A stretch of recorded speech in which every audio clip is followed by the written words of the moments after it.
Syedaralun, Dinas Perdagangan Aceh bekerja sama dengan Bulog dan Disperindakop UKM Nagan Raya mengadakan pasar murah di Nagan Raya. Pasar murah dipusatkan pada 4 titik selama 4 hari, dimulai dari hari Senin hingga Kamis, 20 hingga 23 Juni 2022.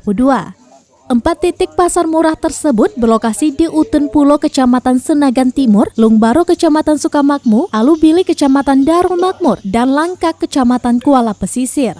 Bahan pokok yang dijual yakni beras Rp85.000 per sak, telur Rp43.000 per papan dengan isi 30 butir, minyak goreng Rp41.000 per 2 liter, tepung Rp10.000 per kilogram, dan gula Rp24.000 per 2 kilogram.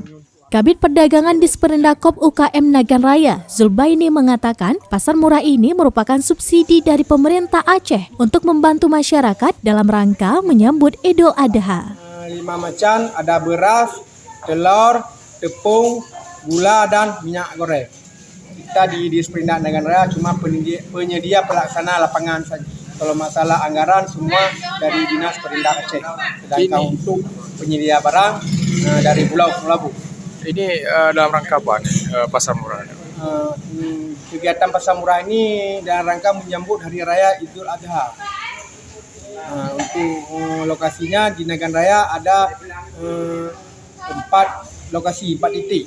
Yang hari pertama di Kecamatan Senagan Timur, hari kedua di Kecamatan Sukamakmur, hari ketiga di Kecamatan Darul Makmur, hari keempat di Kecamatan Kuala Pesisir. Apa harapan Bapak pada masyarakat Pak, dengan pasar murah? Harapan kami kepada masyarakat dengan adanya pasar murah ini, masyarakat sedikit banyak dapat membantu untuk memenuhi kebutuhan pokok sehari-hari.